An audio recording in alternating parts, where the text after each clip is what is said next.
जिस दिन से पार्वती मैया का जन्म गिरिराज हिमालय के यहाँ होता है, उस दिन से मानो साक्षात रिद्धि और सिद्धि का वास हो जाता है हिमराज के यहाँ। हालांकि वैसे भी हिमालय राज के यहाँ कोई कमी नहीं है, लेकिन माता के आगमन के पश्चात समस्त रिद्धियां सिद्धियां जाकर के मैया के आगमन में सम्मिलित हो जाती हैं।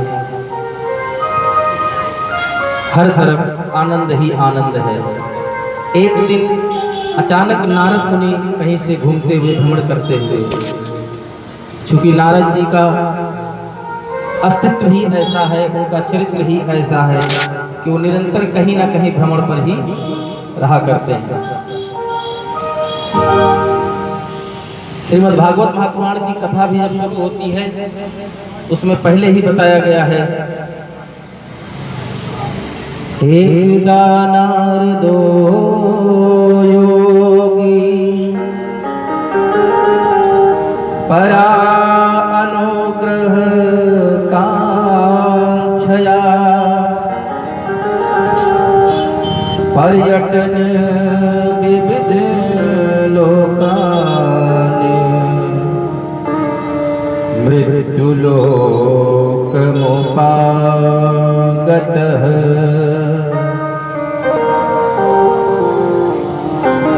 भ्रमण करते हुए मृत्यु लोक में पहुंचे। उसी प्रकार नारद जी घूमते घामते हिमराज के भवन में पहुंचते हैं। हिमालय राज और उनकी धर्मपत्नी मैना दोनों लोग जाकर के नारद जी को प्रणाम करती हैं, दंडवत करते हैं। नारद मुनि को अपने महल में ले जाकर उचित आसन देकर उन्हें विराजमान करते हैं और अपनी पुत्री को बुला करके नारद जी को प्रणाम करवाते हैं। तत्पश्चात नारद जी से आग्रह करते हैं कि हे नारद मुनि, आप कृपा करके हमारी कन्या के हस्त रेखाओं को देखकर इसके भविष्य के बारे में कुछ बातें हमें बताएं। जो भविष्य के गर्भ में है उन बातों को उजागर करने की कृपा करें। नारद जी बड़े सुंदर भाव में बताते हैं और कहते हैं क्या, शैल सुलक्षण सुता तुम्हारी सुनहु जया पायव गुण दूज चारे। शैल सुलक्षण सुता तुम्हारी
सुता तुम्हारी सुनहु जया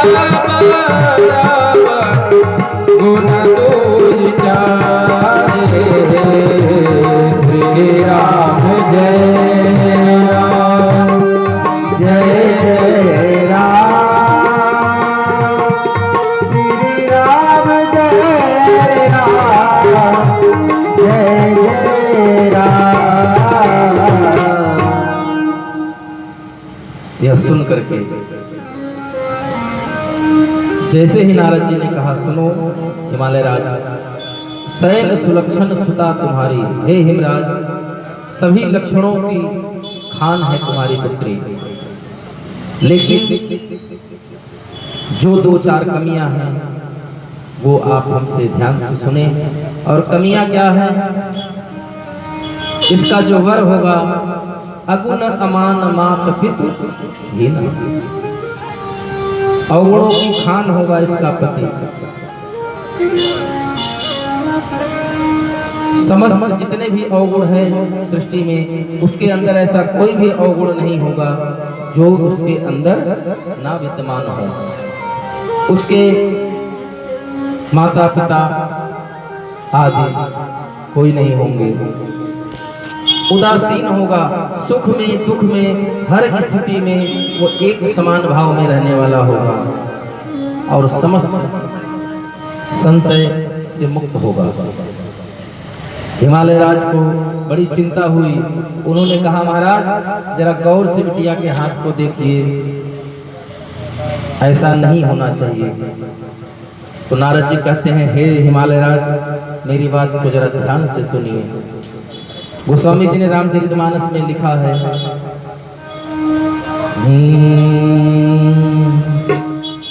जोगी जटिल काम मन नगन मंगल वेश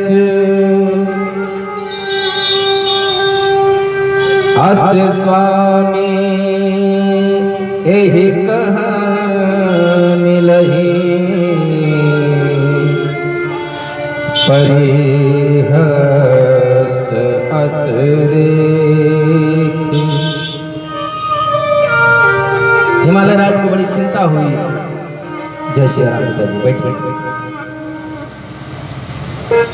तो नारद जी स्पष्ट करते हैं कि हे हिमराज, आपकी कन्या के हाथ में ऐसी ही रेखाएं अंकित हैं जो यह इंगित करती हैं, यह बता रहे हैं।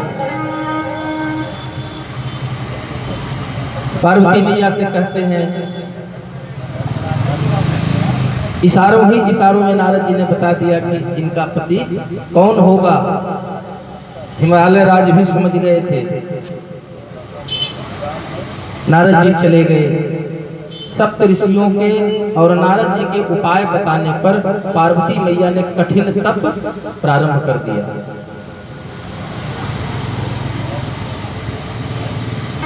और इतना कठिन तप किया। अच्छा, इधर पार्वती मैया तप करने गई। इसके पूर्व में भगवान शंकर सती मैया के उस अस्थियों को एकत्रित करके कंधे पर लेकर यहाँ वहां भटक रहे हैं।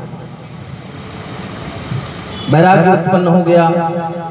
देवताओं की प्रार्थना पर श्री हरि भगवान विष्णु ने अपने सुदर्शन चक्र के माध्यम से माता सती के अस्थियों को 51 खंड में विभाजित कर दिया।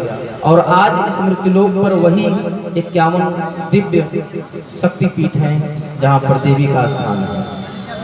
वही 51 शक्तिपीठ हैं जिनको सिद्धपीठ स्थान कहा जाता है देवी का। इसके पश्चात भगवान शंकर की समाधि लग गई।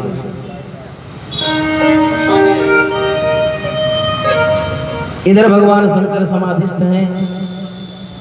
माता पार्वती वहां तप कर रही हैं। उनके तप को देखकर देवता भगवान शंकर को जगाने पहुंचते हैं। और कारण ये हुआ, भगवान शंकर को विवाह के लिए प्रेरित करने का कारण ये था कि जिस समय भगवान शंकर तप कर रहे थे, समाधिस्थ थे, भगवान राम के सुमिरन में, उनकी याद में समाधि में लीन थे। उसी समय मृत्युलोक पर एक परम प्रतापी बलवान राक्षस हुआ, तारक असुर, जिसको वरदान मिला था ब्रह्मा जी द्वारा कि शिवपुत्र के द्वारा ही तुम्हारा वध होगा।